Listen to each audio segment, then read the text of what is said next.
I'm craving band candy. Like and subscribe and drop us a line. I'm a Time Lord, Sarah Jane. You don't understand the implications. I'm not a human being. I walk in eternity. Welcome back to Doctor Who, the Scariest Behind the Sofa episodes part 2.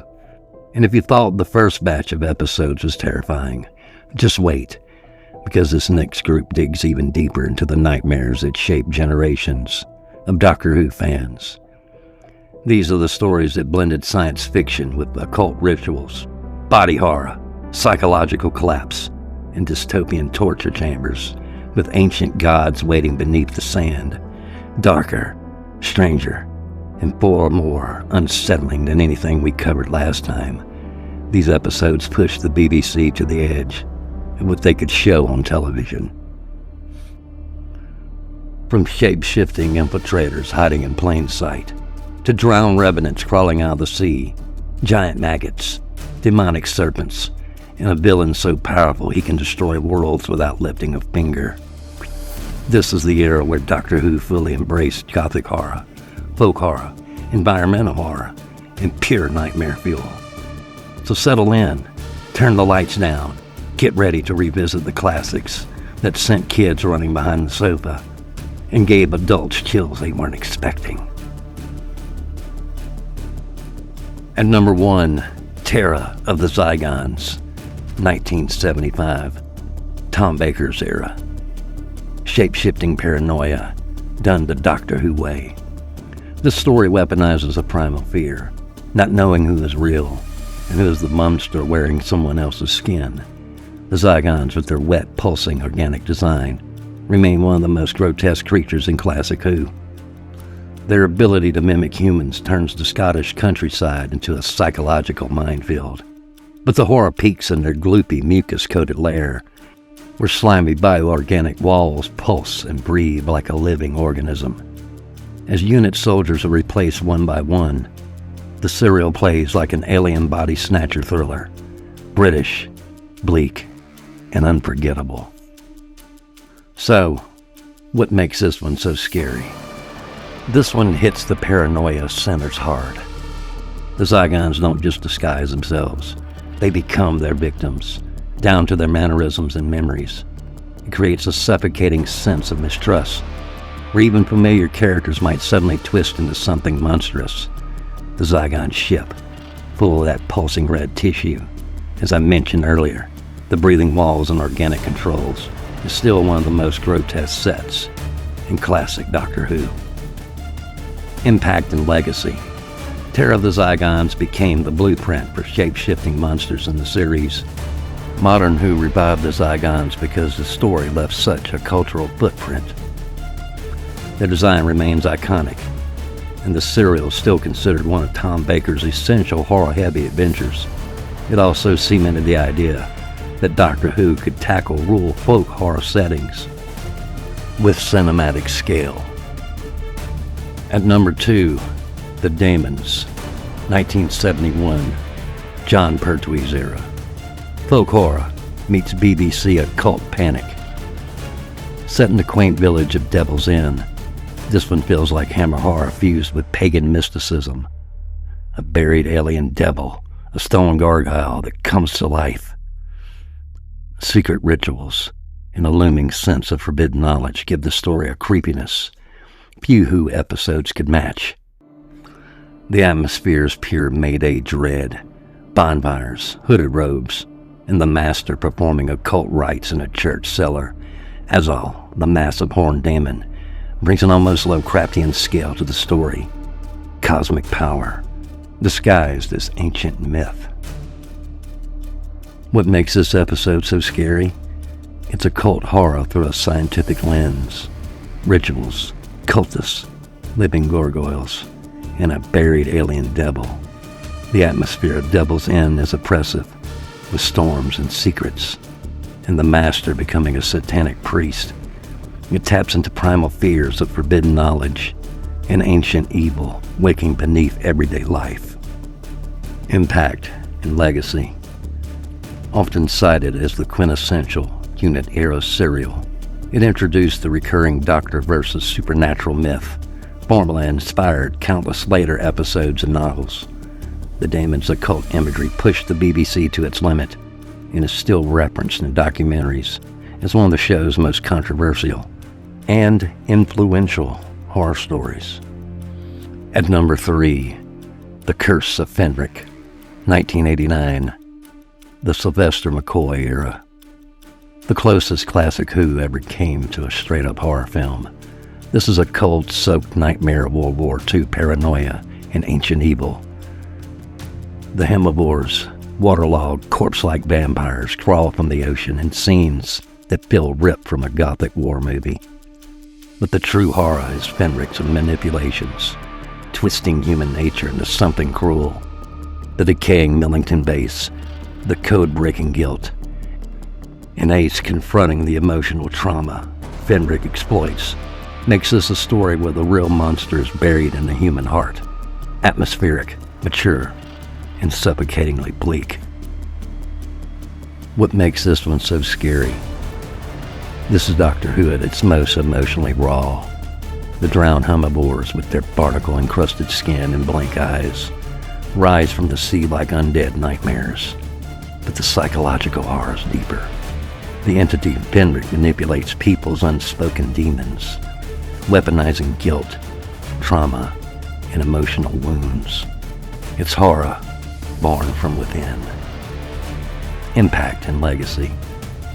This episode was a turning point in how mature Doctor Who could be. Modern Who writers often cite Fenric as a major influence for bringing character-driven, emotionally complex horror into the show. The herbivores remain one of the most praised creature designs of the classic era. Coming in at number 4, Vengeance on Varos, 1985, Colin Baker's era. This may be Colin Baker's best. Political horror dressed as dystopian science fiction, Varos is a nightmare state where torture is entertainment, and citizens vote on execution like it's community television. The grimness is relentless. Acid baths, public punishment zones, and a population numbed by constant suffering.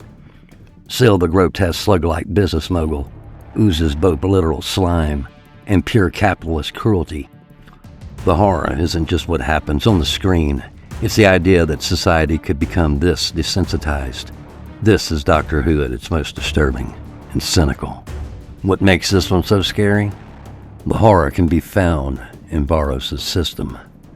See, it's a society where pain is casual entertainment, the executions are broadcast, and torture is voted on.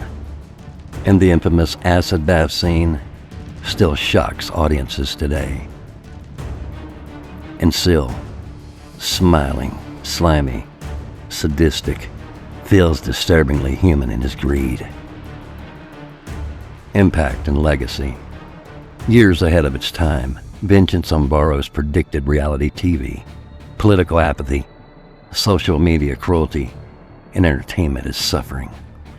Modern critics point to the story when discussing the darker, more satirical side of Doctor Who. It redefined what dystopian horror could look like on BBC budgets. At number 5, The Pyramids of Mars, 1975, Tom Baker's era. Egyptian myth meets cosmic terror. The story drips with atmosphere, dusty tombs, cobweb corridors, and jackal-headed robots, and the oppressive presence of Sutekh, one of the most chilling villains in the series. His calm, whispery voice and godlike power radiate dread. The Victorian mansion becomes a maze of occult traps, mummified guardians, and apocalyptic visions. Everything feels cursed, ancient, and inevitable, like the Doctor is battling something far beyond Time Lord understanding. Gothic science fiction horror at its peak. So, what makes this one so scary? As I just mentioned, every frame feels cursed. The Egyptian tomb aesthetics, the mummified robot guardians, and that quiet, almost reverent dread around Sutekh make the story heavy with doom. Sutekh's soft, calm delivery, never raising his voice, makes him far more terrifying This isn't a monster you outrun. It's a god you can't possibly defeat. Impact and legacy. Frequently ranked as one of the greatest classic Who stories ever made, it solidified the Gothic horror identity of the Hinchcliffe Holmes era. Sutek became one of the most iconic villains in the franchise, inspiring references in books, audio dramas, and even the new revived TV series. But let's not talk about that. We'll pretend that never happened, okay? Thank you. At number 6, The Green Death, 1973, John Pertwee's era. Body horror and real-world echo fear. Giant killer maggots shouldn't be terrifying, but the Green Death makes them sickening. Their pulsating bodies, hissing sounds, and the way they multiply inside contaminated green slime tap into anxieties about pollution and industrial greed. Even more unsettling is the transformation sequence. Humans gradually infected by toxic chemicals and becoming grotesque caricatures themselves. It's a story where corporate carelessness births monsters that feel horribly plausible. So what makes this one so scary? It's the body horror is blunt and unavoidable. Giant maggots birthing from toxic waste, oozing tunnels, and people infected and transformed by industrial chemicals. Yeah, that's pretty scary if you ask me. The story taps into very real fears about pollution, contamination, and corporate greed poisoning the world.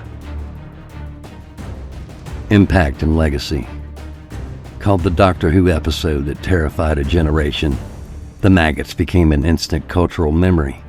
It's also one of the earliest examples of environmental horror on British television. The Green Death remains one of the most watched classic serials due to its iconic creature effects and, of course, that emotional send-off for Joe Grant.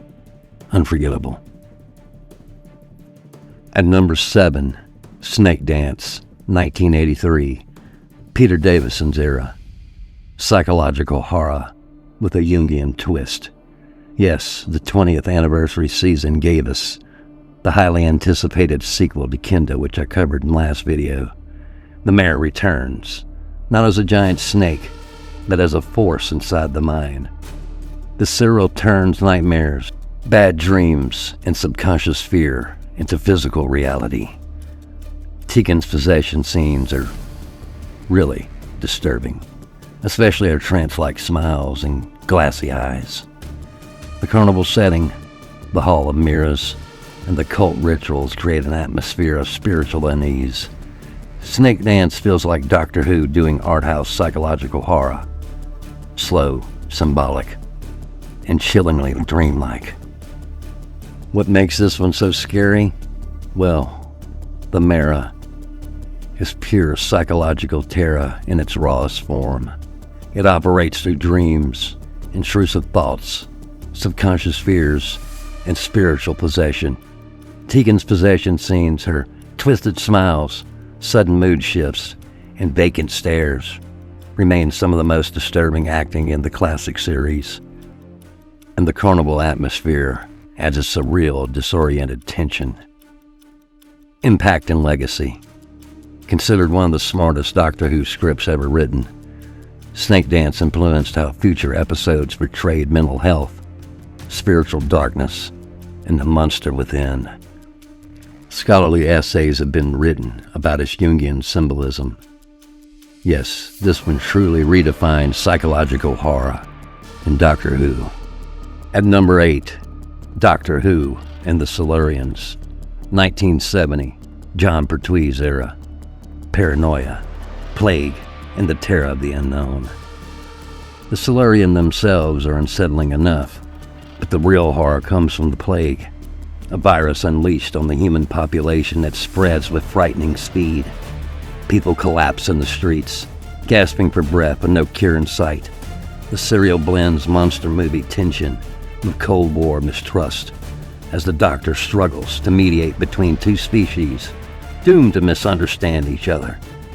But the final gas kill scene where the Brigadier exterminates the Silurians, it lands like a gut punch. So what makes this one so scary?